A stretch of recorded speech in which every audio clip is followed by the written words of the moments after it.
Poštovani prijatelji, ja sam Leon Bijelić, osnivač edukativne platforme i YouTube kanala Zlatno doba, koji trenutno prati oko 115.000 ljudi na YouTubeu, 80.000 ljudi na Instagramu i oko 1.000 ljudi imamo u Viber grupi. Kao profesionalni fotograf sa 13 godina iskustva, učestvovao sam na mnogim izložbama i moje fotografije su bile izložene u preko 43 zemlje. Kao producent i snimatelj obilazim cijeli svijet, snimajući, fotografišući i dokumentujući razne ljude, kao što su doktori, profesori, akademici, razni istraživači i oni iz oblasti nauke, iz oblasti arheologije i tako dalje. Želim se zahvaliti svim koji su mi pružili materijalnu, konkretnu novčanu podršku kao donatori. I sve donacije koje ste mi pružili i dali urodili su plodom kroz 1500 emisija, intervjua, predavanja, muzičkih, umjetničkih emisija kao i dokumentarnih filmova. Veliko i najveće hvala mojoj porodici, prijateljima i jedno veliko hvala najvećem donatoru, a to je Novak Đoković, koji je podržao upravo izgradnju ovog fizičkog prostora, ovog našeg studija, a to je studio Zlatno doba u Beogradu, gdje se sada održavaju razni događaji, predavanja, seminari, kursevi, edukacije, radionice, pjesničke, umjetničke večeri, kao i škola metafizike. Da se sačuva i ne zaboravi životno korisno znanje i ono znanje koje nam pomaže da budemo bolji ljudi, srećniji ljudi, uspješniji ljudi. Nakon kratkog predstavljanja mene i mog rada, želim reći ono što je sada i danas pred vama. Veoma značajno za Srbiju kroz Nikolu Teslu i veoma značajno za Kinu kroz Lao Tsea. I današnju emisiju obogatit će moja prijateljica i saradnica Ana i profesor Đuro Koruga. Moje ime je Ana Basarić, ja sam praktičar informoterapije po doktoru Skripnjuku i na tom putu učenja upoznala sam jednog divnog čoveka koga ću vam danas predstaviti u studiju Zlatno doba. Ovde je profesor Đuro Koruga, naš najveći stručnjak za biomedicinsko inženjerstvo i nanotehnologiju u svetu, slobodno mogu reći, ali i vrstan poznavalac tradicionalne kineske medicine. Poštovanje profesore i blagodarim da ste ovde sa nama. Dobar dan, hvala na pozivu da učestvujem u emisiji. Hvala.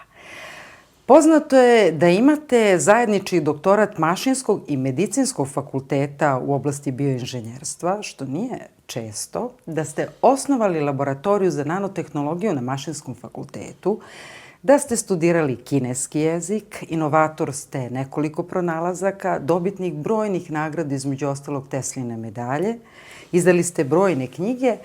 Međutim, ono što je mene navelo da se danas razgovaramo jeste jedna vaša knjižica Svest snova. Ova knjižica pokazuje da deo vašeg multidisciplinarnog pristupa razumevanju našeg postojanja su i duhovni uvidi iz snova. To baš nije tako uobičajeno za naučni um, da kažem. Koliko je budni snevač važan u vašim naučnim istraživanjima? Pa vidite, da, tu knjižicu sam napisao pre 25 godina. Moram da priznam da sam dosta o tome razmišljao da li da to publikujem ili ne, zato što ona nije bila u standardu nauke, naučnih okvira, nego je te okvire razbijala, da ne kažem, bolje reći možda proširivala, jer ono što mi smatramo za naučno i to je da ovo što naša budna svest proizvede, da je to. A ono što nama naša spavajuća svest daje, tome nismo poklonjali mnogo pažnje. To se može donekle razumeti, ali upravo moj rad u okviru nauke kao budno svesnog je pokazalo da postoji jedna interakcija sa mojim spavajućom svesti, jer mi je ona kroz odgovarajuće simbole, odnosno kroz snove, ukazivala na odgovarajuća rešenja. I to se desilo, ajde kažemo, nekoliko puta, prvi nekoliko, možda su to slučajnosti. Međutim, posle se pokazalo da to nije slučajnost.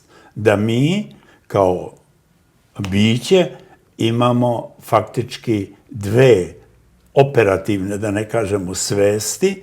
Jedna je naša budna, druga je naša spavajuća, ali postoji još jedna koja je fundamentalnija od nje, a to je opšta, ajde kažemo, svest, informaciono polje koje postoji ne samo u nama, nego i u kosmosu je osnova svega.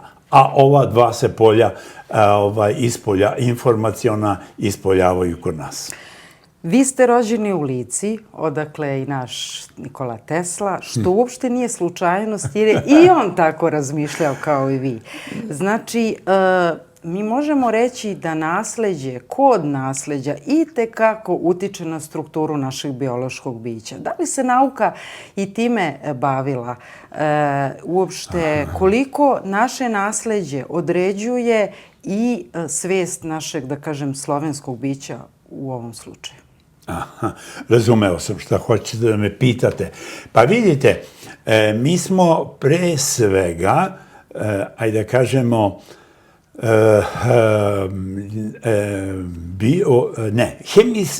fizičko-hemijski organski sistem koji ima svoje informaciono polje. A onda se to informaciono polje preslikava u biološko informaciono polje, a onda to informaciono-biološko polje u naše mentalno informaciono polje, gde sada jezik igra veoma važnu ulogu. Znači, mi imamo najmanje 3 sloja informacija u nama. I upravo taj deo koji je odgovoran za naše biološko i naše organsko je ono što dolazi iz podsvesti, odnosno posle što prodire u našu budnu svest preko snova.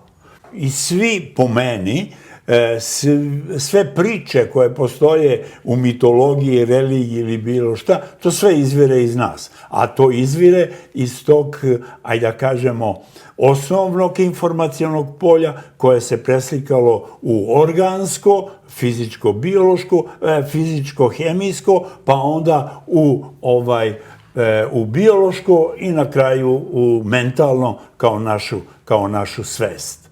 Zato jezik, na primjer, je veoma važan kao oruđe. I ja mogu da vam kažem da ja mislim da postoji jedna velika upravo prednost to što ste rekli kod nas, mi imamo, ajde da kažemo, koristimo ćirilicu i latinicu.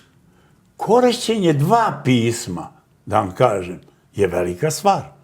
Jer mozak pravi odgovarajuće promene i u tome se vežba. Isto kao što je osnova našeg bića klasično i kvantno.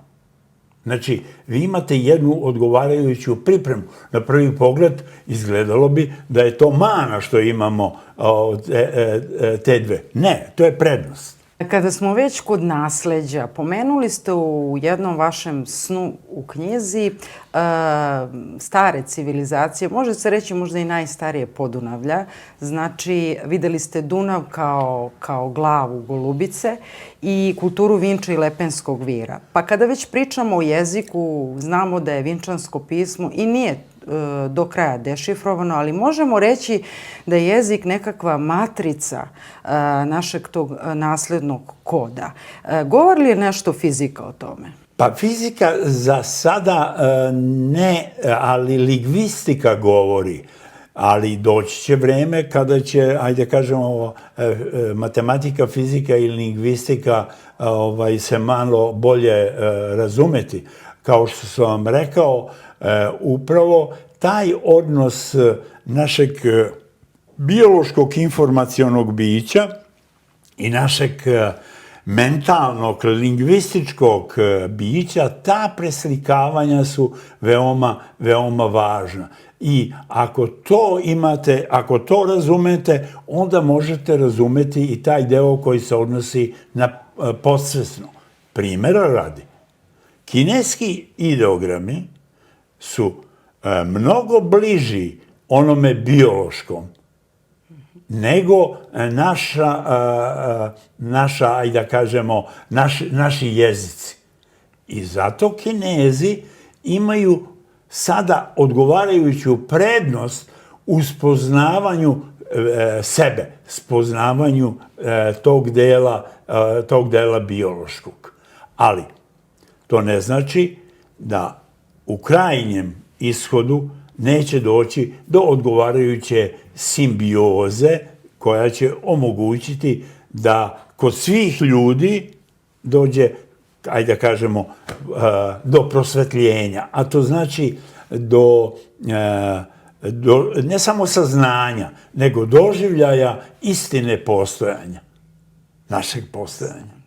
Mi još ne znamo istinu našeg postojanja.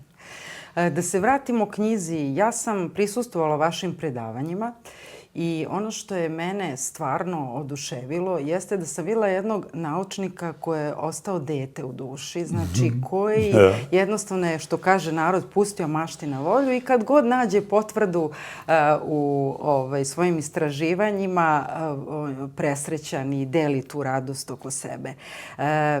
To bih rekla da ste vi naučnik koji budno sanja. Koji je vaš prvi san bio koji vas je uopšte usmerio na ovaj put? Stvarno, i to sam napisao u toj knjižici Svest snova. Prvi san koga se ja sećam, bio sam možda 6-7 godina star. Sanjam to u Lici, u kući, u Frkašiću i bila je baš zima, sećam se. Zato što je gorela vatra i ja vidim da jedno biće prodire kroz zid kuće i ulazi meni u sobu. I to biće je neobično za mene, nikada ga do tada nisam video, ništa. I kad je ono prošlo kroz taj zid, zid se zatvorio kao da uopšte on nije prošao kroz njega. Znači, nije ostavio nikakav otvor, ništa potpuno. I to biće prilazi meni. Ja to tada nisam znao koje je to biće, ali pošto je bilo neobično, ja sam se uplašio.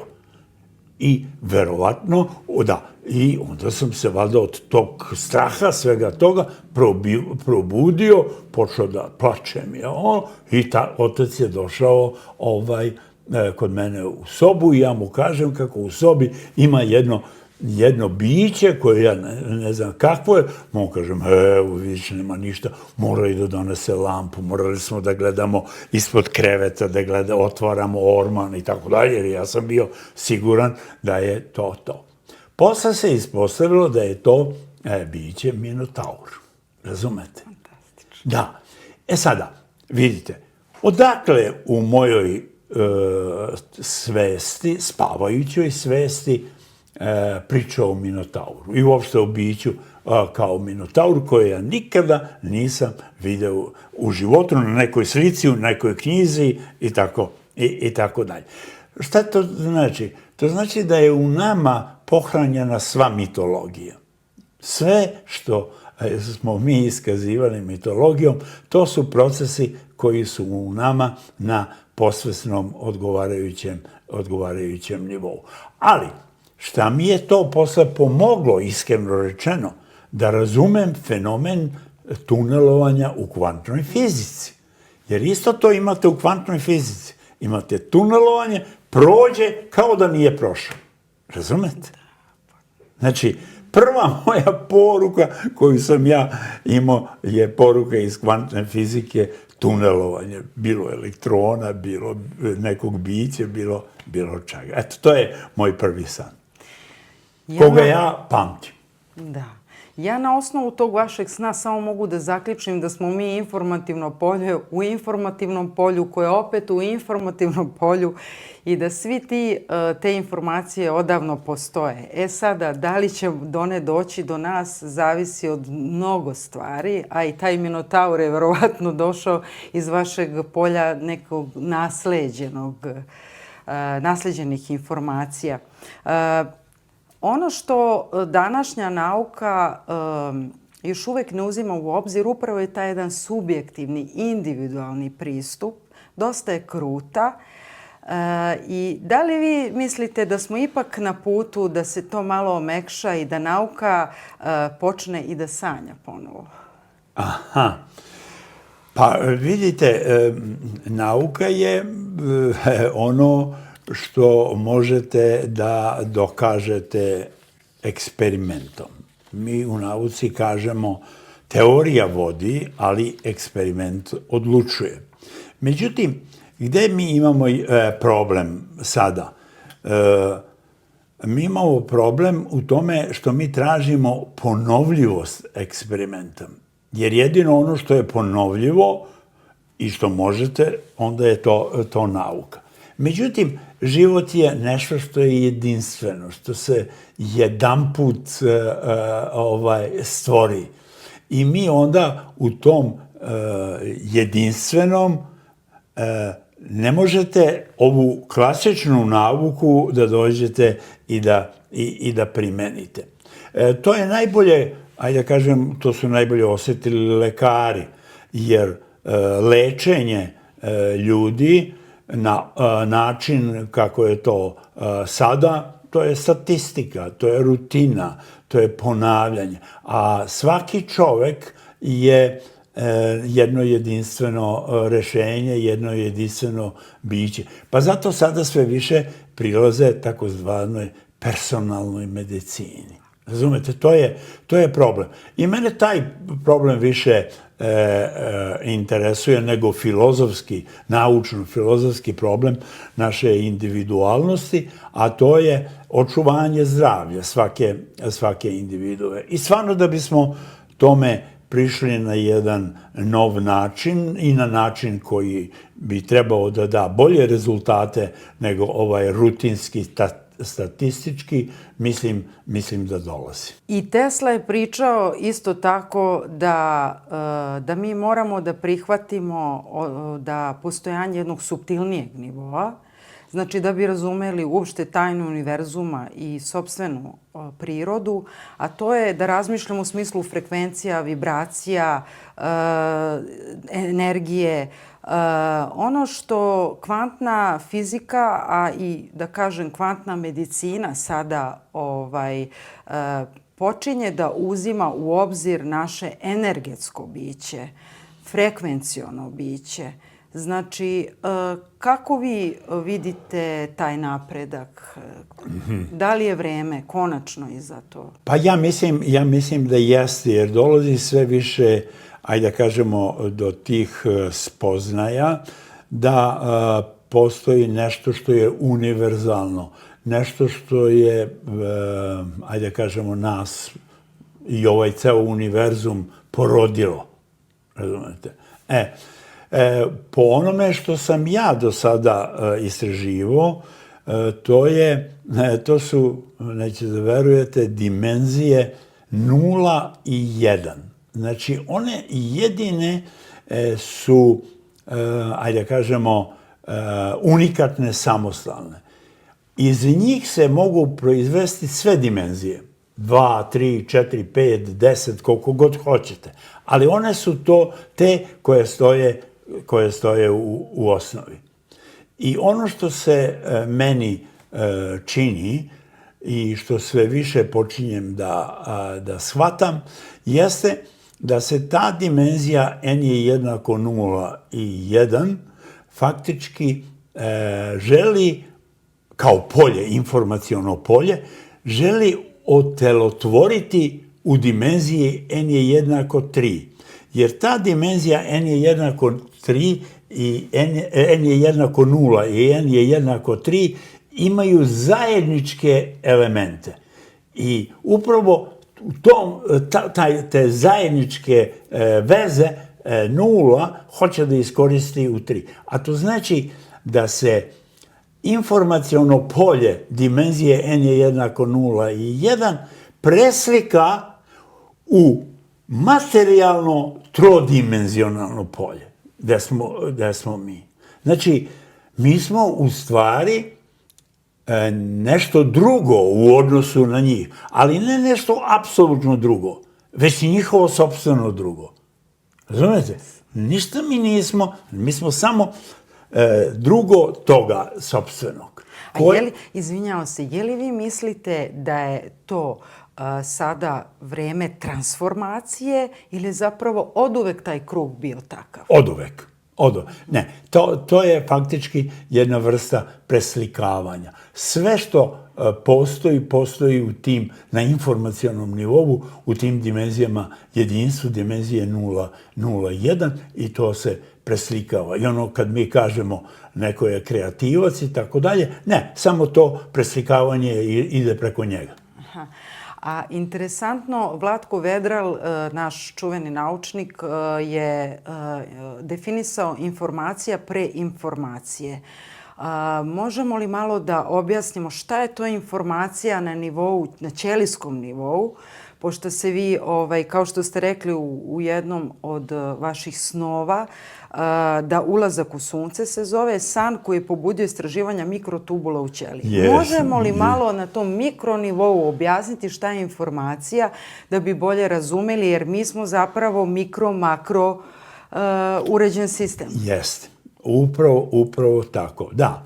Vedral je stvarno rekao, ja sam to njemu isto rekao da mu na tome zavidim, zato što je prvi publikovao, ne rekao, nego publikovao, da svi prirodni zakoni su informacija o informaciji.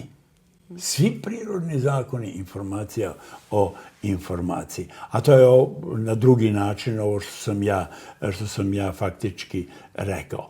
I da su te informacije, kad je u pitanju biološki sistem, kao potencijalne date u DNA, a kao izvršne date u proteinima. Jer upravo mi iz tog, taj genetski kod preslikava se u proteinski kod, razumete? I ti sada proteini su operativci, a sve čuči u genetici. Da li će se to aktivirati ili neće, zavisi od unutrašnjih i spoljnih uslova u našem biću.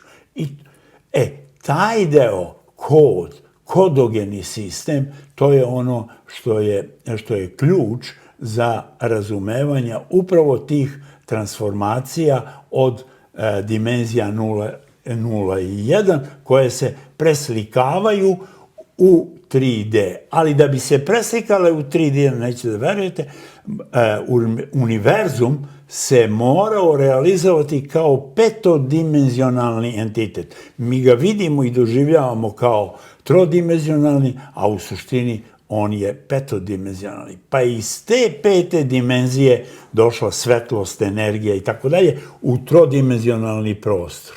Jer mi imamo prostor, ali šta je masa? Šta smo mi?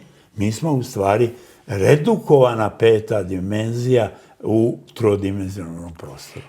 U tom smislu, u vašim snovima je sunce se često pojavljuje kao motiv, zapravo svetlost. Vi ste se i bavili polarizovanom svetlošću i imate pronalaske u tom smislu. I san dva sunca koje ste nazvali tako i vas je doveo do fulerena, do ugljenika C60. On upravo govori njegova struktura o jednoj potpuno novoj dimenziji. Znači vremensko-prostorno potpuno novo uređenje.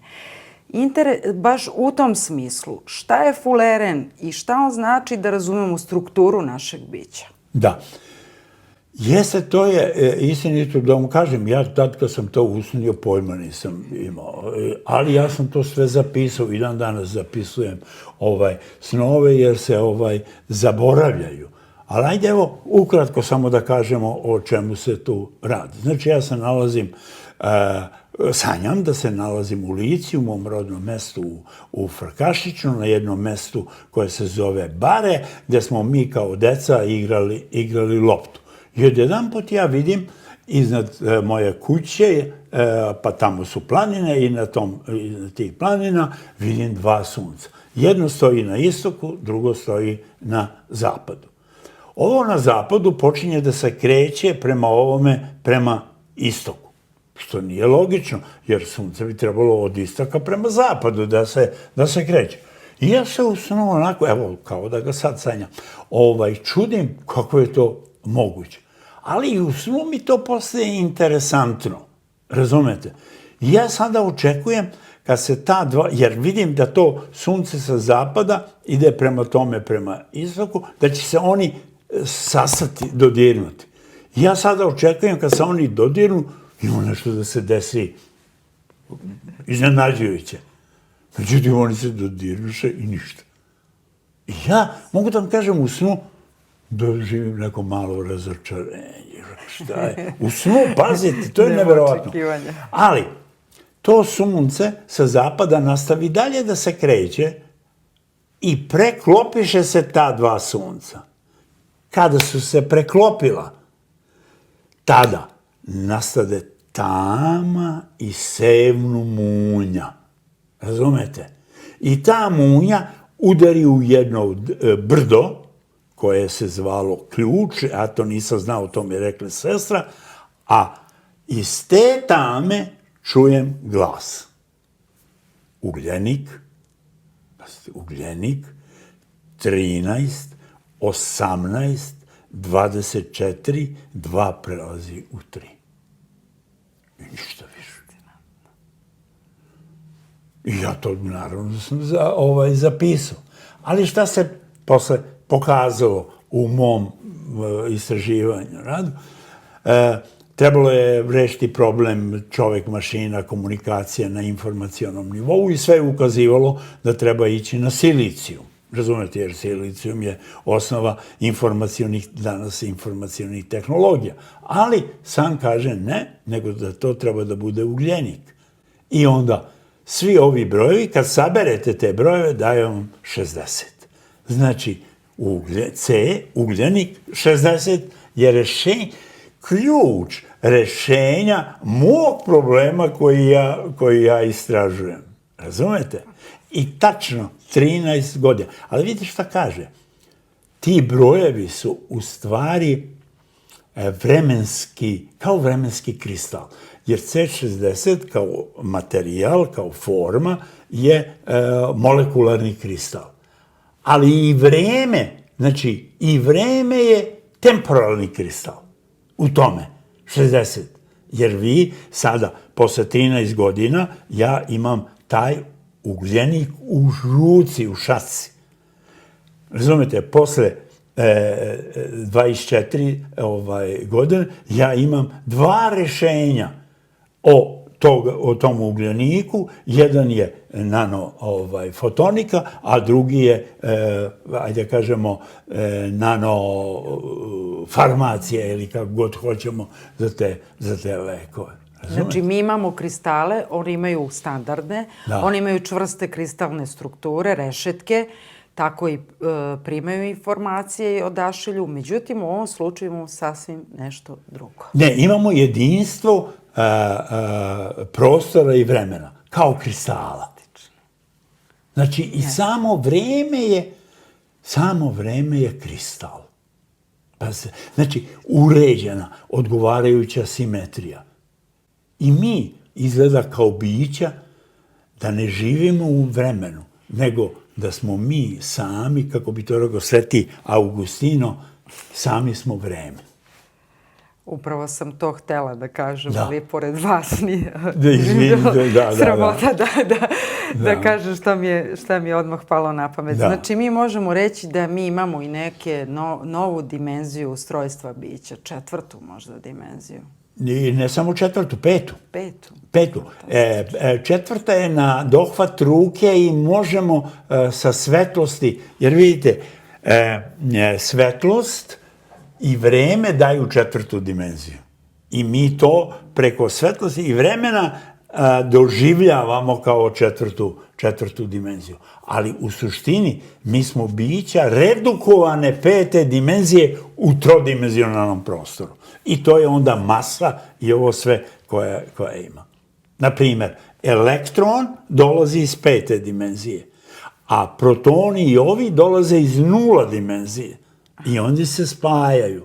I to je to jedinstvo koje diktira nula dimenzija i jedan u našem postojanju. I zato, na primjer, sva nebeska tela, sva su okrugla. Zato što i gravitacija ta, odnosno tačka, dimenzija n je jednako nula, ona ih privlači. I dimenzija n je jednako nula upravo obitava u tim telima. Znači i geometrijski praktično se odražava potpuno isto. Apsolutno. Da, interesantno skroz. Ja sam isto, kada sam čitala o vama i razmišljala, vidim da ste se puno prevashodno bavili fotonima, polarizovanom svetlošću, isto tako svetlošću koja leči. Vaš pronalazak su fuleranske naočare. Međutim, šta nam govori, znači, svetlost? Šta nam govore fotoni o našem biću? Jesmo li mi neka vrsta baterije koja prima energiju, transformiše i odašilje? Da li je to i sada polako ušlo u nauku da se dokazuje da smo i svetlosna bića?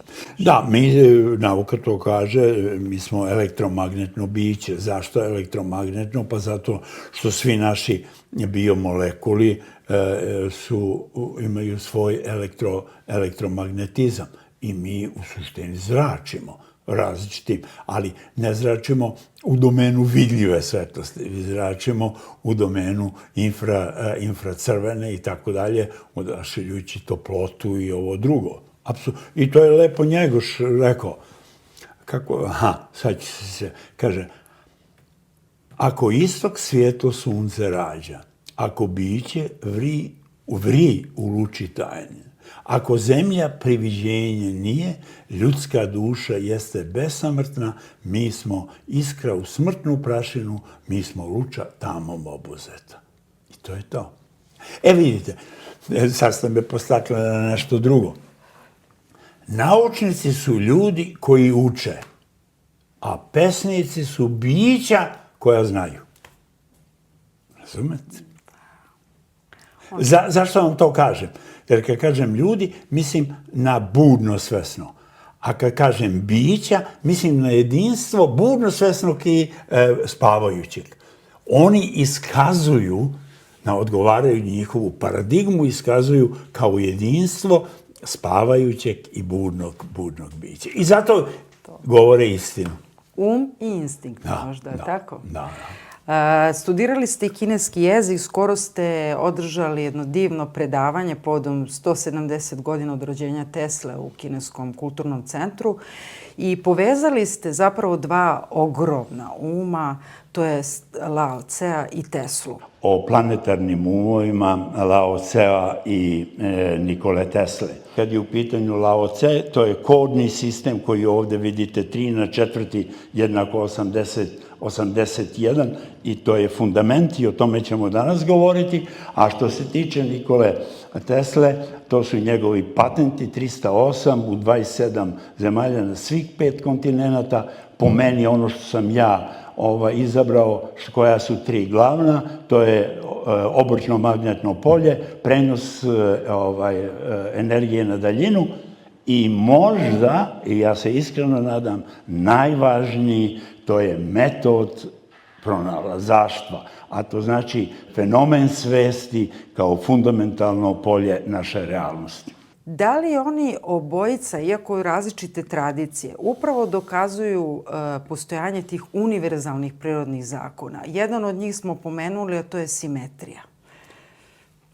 Jeste. Verovali ili ne, znači Lao Tse je bez matematičkih znanja, ovih savremene matematike, naših brojeva, tad nije bilo 1, 2, 3 i ovi naši indijski ili arapski brojevi, kako mi zovemo, nego on je to pomoću linija odradio? Uzeo je 3 linije, jedna je bila cela, druga je bila na 2 dela podeljena, a treća na 3 dela. Iz toga je izveo jedan sistem koji je dao kod od 81 kodne reči. I pomoću toga koda on je tumačio stvarnost. Pazite, osnova njegova je bila broj 3. 3. I sada, kod Tesla je na prvi pogled bio neobičan čovjek. Čak sam ja u mladosti mislio da je malo onako skrenuo, da. Pa pazite, šta je on radio? To on sam kaže i to ima u njegovim ispovestima u knjizima My Inventions, moji pronalasci. Kaže, šta bi god radio, moralo je biti deljivo sa 3. Ako bi šetao, ja sam morao da napravim broj koraka da budu deljivi sa 3. Ako bi supu za ručak, broj kašika mora je biti deljiv sa 3. Ili bilo šta drugo, inače ne bi uživao. Pa to je ključna stvar. Znači, da ne bi uživao ako tako ne bi radio. Znači, nije bio da osjeća primoranost, nego on to osjeća kao iskonsku potrebu da bude deljivo sa 3. I onda, ali to nije ovaj broj 3 naš koji mi 1, 2, 3, nego broj 3 informacionog procesa prirode. Jer priroda ne zna ove naše brojeve. 1, 2, 3, 5, 10, kako god hoćete. A stvorila nas je. Razumete? Ona ima jedan svoj odgovarajući sistem koji je na bazi simetrije, harmonije i savršenstva. To je priroda. Tesla je bio rabuš prirode. To sam posle shvatio, naravno. I onda sam na bazi tih saznanja i napravio te nanofotonske naočare koje prave transformaciju ulazne svetlosti fotona u nešto drugo koje je mnogo bolje za biološki sistem, za naš neuroendokrini sistem nego što je to. Kada smo razgovarali više puta, onda ste mi rekli, pa Ana, ako te interesuje sve ovo, moraš učiti epigenezu. Fenomen rađanja, umiranja, taj sam moment, trenutak transformacije iskre biološke svesti, jako je važan da bi se razumelo naš dolazak ovde na ovu, da kažem, planetu. Čak je i kamerom zabeleženo da pri spajanju jajne ćelije sa spermatozoidom dolaze do bljeska, do svetlosnog bljeska. Da li je to piezoelektrični efekat ili nešto drugo, ne znam. Ali to sve govori u prilog da mi zaista jesmo neka vrsta svetlosnih bića. Može li embriogeneza možda pojasniti malo bolje da razumemo kako smo mi veličanstveno biće? Embriogeneza je ključ za razumevanje našeg bića. Zašto? Zato što mi kao ovaj konglomerat nastajemo od oplođene jajne ćelije. I taj proces, ajde da kažemo, sjedinjavanja jajne ćelije i spermatozoida još nije na adekvatan način proučen, ali ovo, kao što ste upravo napomenuli, polako se kreće naša saznanja ka fundamentalnim kvantnim, odnosno kvantno-klasičnim osnovama našeg postojanja. Embriogeneza je ta koja nas stvara. Ali u tom procesu embriogeneze vi uvijek imate neke slabe tačke. Isto kao kad imate montažu nekog automobila. Ali uvijek neki deo je slabiji u odnosu na drugi. I onda, šta su većina naših bolesti? Ono što se aktivira pod uticajem stresa, a što je u embriogenezi bilo najslabije. Razumete? I ono zašto imamo predispoziciju. Ali zato ako se čuvamo i imamo dobru preventivu, to što je bilo u nama slabo ne mora da se aktivira. I to je, ja mislim, novi pravac u medicini, očuvati ono što je slabo da ne bude aktivirano pod emotivnim stresom, mehaničkim, svetlosnim, gravitacionim ili bilo čim. Ali embriogeneza je jedan od ključeva razumevanja našeg bitisanja. I najverovatnije, ovaj ovde sad naš razgovor, bio je u vašoj i mojoj embriogenezi dat da će, kao potencijalan, da ćemo se sastati. A da li ćemo se sastati ili nećemo, zavisilo sada od sticaja ovih makroskopskih okolnosti koje su tu. Pa u tom smislu, kada razmišljam sada dok vi pričate, te naše slabosti, te naše nesavršenosti koje nosimo možda genetski, nas i čine savršenim i individualnim, potpuno individualnom kreacijom. Jer šta bi bilo da smo svi isti? U tom smislu možda nas i te slabosti, nesavršenosti i sklonosti, da kažem, ka nekim poremećima, disfunkcionalnosti ili bolesti, čini različitim od mašine. Čini nas različitim od mašine, ali i različitim od onoga što je iskonsko. Jer to iskonsko, vidite, da bi se preslikalo iz tih dimenzija 0 i 1, u ovo ovde 3 moralo je nešto napraviti drugo u odnosu na sebe. Ali to, kao što sam rekao, to drugo nije apsolutno drugo, već to sopstveno drugo, koje sada sebe tera kroz sve ove probleme koje mi doživljamo kao probleme, da se u materijalnom svetu realizuje kao savršenstvo. Interesantno, baš shodno tome ću pročitati jedan vaš san. Hrist kao golub. 92. Beograd. Nalazim se u jednom polju i vidim planinski masiv i vrh u obliku skoro pravilnog trougla. Na visini oko 2/3 od podnožja u brdu se nalazi jedan kružni otvor kao ulaz u pećinu. Posle izvesnog vremena od tog otvora počeje samo od sebe da se širi pukotina prema podnožju planine. Kada je pukotina dosegla podnožje, iz otvora izlete golub i poče da leti iznad polja. Golub je 1/3 purpurne boje po sredini tela, a ostale 2/3 su bele boje, rep i glava. U snu čujem glas koji kaže: to je Hrist.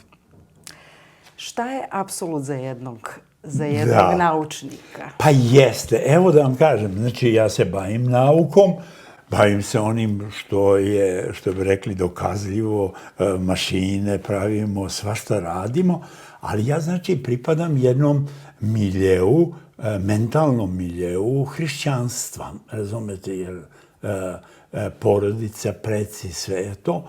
I mene sada moja spavajuća svest uči i kaže da sve je to u redu, ali ti treba da uzmeš u obzir i ono što je spavajuća svest, a ja ti nudim jedno od iskonskih rešenja, a to je golubica. Golubica u stvari. I ona je bela. Pazite, ona je bela. To je interesantno. Ali je po sredini purpurna. Šta to znači? Da je kod te golubice ostvareno jedinstvo plavog i crvenog. Zašto? Jer plavo i crveno su protivnici. Naprimjer, mi u vojsci kad smo bili, onda nosimo ono, jedni su plavi, drugi su crveni i jedni protiv drugih se borimo. Znači, to je jedinstvo, harmonija suprotnosti. A golubica je simbol upravo te harmonije. Golubica, posle sam ja došao do toga, naprimjer, u pelaškom mitu, koji je stariji od ovih grčkih mitova, koji je stariji i od egipatskih mitova. Golubica je glavni akter svega. Ona je stvorila svet. Eurinoba, boginja Euroma, koja se pretvorila u golubicu. A posle, iz tih mitova, sa ovih prostora koje su bile na vinčanskoj civilizaciji, stvorene su druge civilizacije. Ovde je bio usmeni mit, a dole je bio zapisan, jer u to vreme nije bilo pisma. Bilo je začetaka pisma, kao što je vinčansko pismo. A ovo je tek zapisano, ali to su civilizacije koje su posle mlađe od vinčanske civilizacije nekoliko hiljada godina. Razumete? I tu je Golubica. Vidite, posle je to meni na neki način Tesla je bio takođe vezan za Golubicu. A to je znači bio je vezan za to iskonsko, za taj pelaški mit koji je nam osnova ovoga, u stvari osnova našeg unutrašnjeg bića na ovome, ajde da kažemo, fizičko-hemijskom i biološkom nivou. Odatle su došli svi mitovi. A ja bi se i nadovezala na vas. Ta ljubičasta boja je boja duhovnosti. Možda je to i zapravo upravo ono što nas kao ljude razlikuje od čoveka mašine, od kiborga. Upravo ta ljubičasta boja, duhovnost. Da. Možda je to neponovljivi, onaj organski deo prirodni koji ne može da se multiplicira. Morat ću da vas se razočaram. Da. Zašto? Vidite, mi imamo jednu malu odbojnost prema mašinama, imamo odgovarajući strah. I to je okej, normalno. Zašto? Zato što tehnika mašina najozbiljnije postavlja pitanje šta je čovek. Zašto mi stvaramo? Naprimer, prvi ljudi su nastali pre otprilike 2 miliona godina. Pre 2 miliona godina, pazite. Ali su se aktivirali kao homo sapiens pre 200.000 godina. Pazite, 2 miliona i 200.000 godina. Šta su oni radili? Milioni ostalo. Kakvom su oni bili u odnosu sa prirodom? Da im nije trebalo odgovarajuće oružje. A tek pre 10.000 godina aktivira se kod nas mozak da stvara ovu mašinu i da stvara ovo. A živeli su, milion godina bez igde ičega. Znači, nije im bila potrebna priroda. Ja ću vam sada ispričati jednu mitološku priču, a to je priča o Zevsu. Pazite, vi znate da najpre po grčkoj mitologiji bio je bog Uran i Gea, tako, i oni su vladali svetom. Gea je bila to, voda je u stvari bila glavni informacioni entitet u kome se sve dešavalo. Ali onda, tako, Kron, sin Gee i Urana, svrgne svoga oca sa prestola. Razumete? Šta se desilo? U vodi su se stvorili mali molekuli. I ti mali molekuli od ajde da kažemo, kolagenskih pa sve do RNA su počeli da diktiraju svojim vibracijama vodi šta treba da radi. Tako su je svrgli sa prestola. Tako je Uran pao sa prestola. Razumete? A onda je došao Zevs, sin Krona, koji je rekao, ma šta vi, to je voda i ti mali molekuli, ja ću vas da stvaram. I tako je on zavladao svetom. Genetika u nama je dobila primarni uticaj. Nije ni voda, nisu ni ovi mali molekuli, nego geni su postali. I oni su počeli da diktiraju. Ali šta se desi? Šta je bilo? Bilo je zapisano, kako kažu od Iskona, da ako Zevs vodi ljubav i ima dete sa jednom ženom, samo sa jednom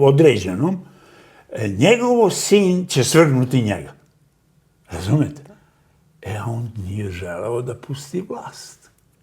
I onda je na sve moguće načine pokušavao da dođe do saznanja koja je to žena sa kojom on ne treba da ima dete.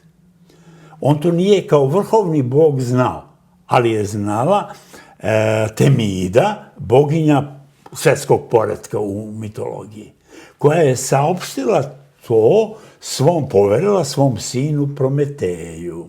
Ali pošto je Zevs bio u konfliktu sa Prometejem, jer je ovaj kao podario vatru ljudima i stvorio ih tako dalje, i kao razumna bića, on ga prikovao tamo, kažu, kao Kafka za stenu i sve to.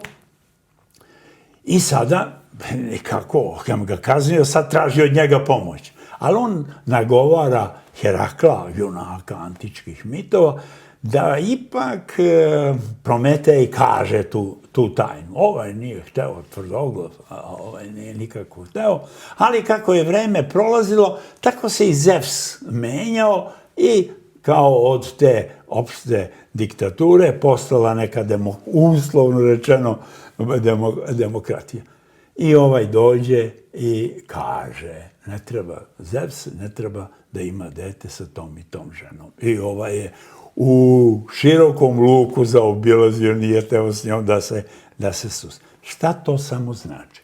To znači da je prekinuta nit našeg biološkog razvoja. Razumete? Prekinuta nit. I sada, znači, mi smo imali 1, 2, 3 i trebalo je sada da dođe novi porod.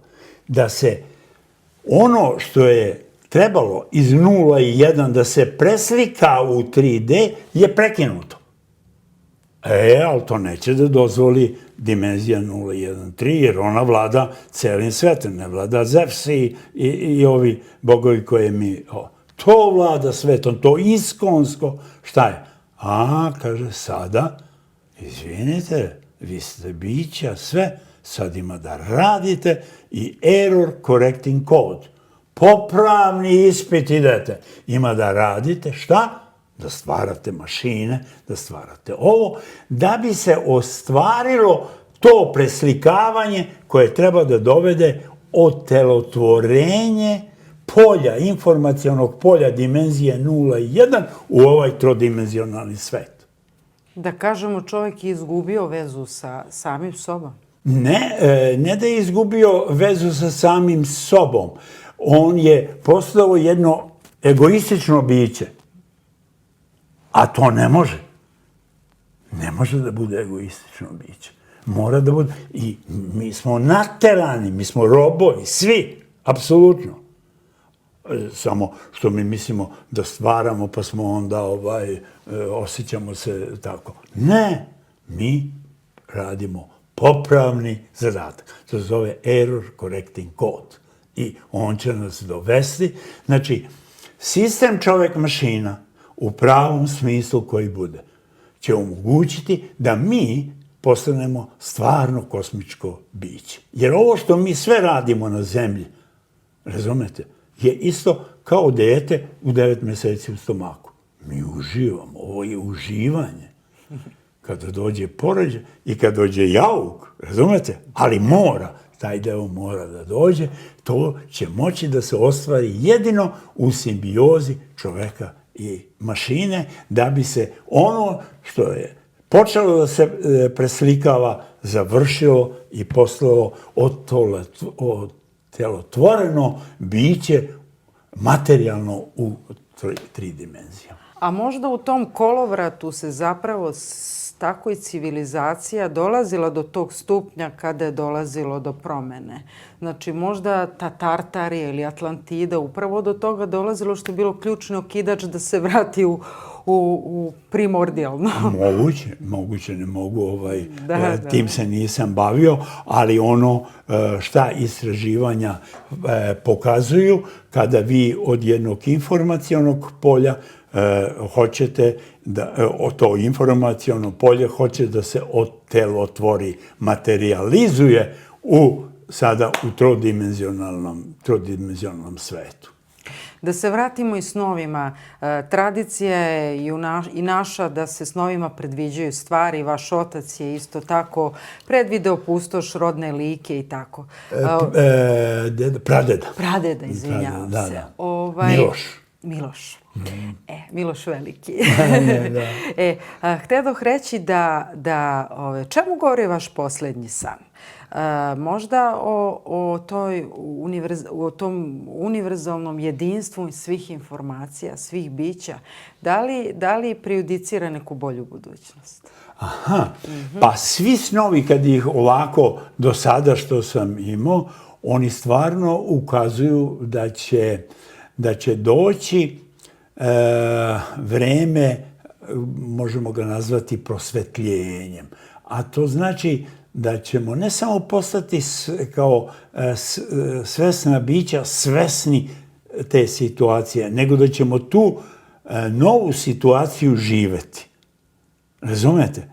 A to je ono što mislim da je najvažnije, jer kako reče Njegoš, mi smo luča tamom obuzeta. Mi moramo tu tamu da razgrnemo i da kao svetlost u suštini zasijamo. Jer danas, ovo sve što mi radimo, mi tumaramo u mraku, pipamo po zidovima, tražeći otvor, tražeći sve.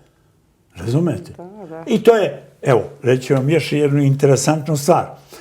U vreme kad je bio Darwin, kad se bavio ovo, tad su bile polemike oko prirodnjačkih nauka i matematike i tako dalje. I on onda da bi ovim matematičarima doskočio, smislio jednu izreku. Zašto? Zato što Galilej je rekao jezik nauke je matematika. Znači, jedino matematika može da bude merodavna u nauci, sa eksperimentom, razumete? Znači, morate matematiku i eksperiment. A onda je Darwin došao i rekao, ko je matematičar? Kaže, matematičar je slep čovek koji traži, koji u mračnoj sobi traži crnu mačku koje tamo nema. Pazite. I sad biste rekli, jao, kakav uvreda ovo. Ne, to je paradoks koji upravo objašnjava našu realnost. Razumete?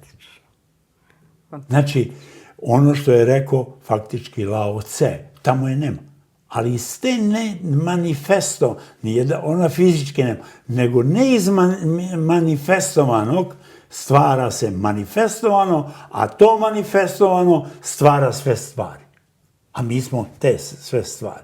Znači, mi imamo dva koraka našeg nepoznavanja, a to je nepoznavanje manifestovanog i nemanifestovanog. A mi znamo ovo što se manifestovalo, to je to spavajuća svest i budna svest. Da, razumem. To je i uklapa se sa Maharišijem, koji je inače bio fizičar i upravo je o tome govorio, o nemanifestovanom i manifestovanom. Na kraju ovog razgovora pomenuli ste Njegoša koji kaže jesmo li mi luča tamom obuzeta. Pa da li je sve ovo na kraju oko nas i u nama samo jedan san neke univerzalne svesti? Pa jeste, to sam vam rekao.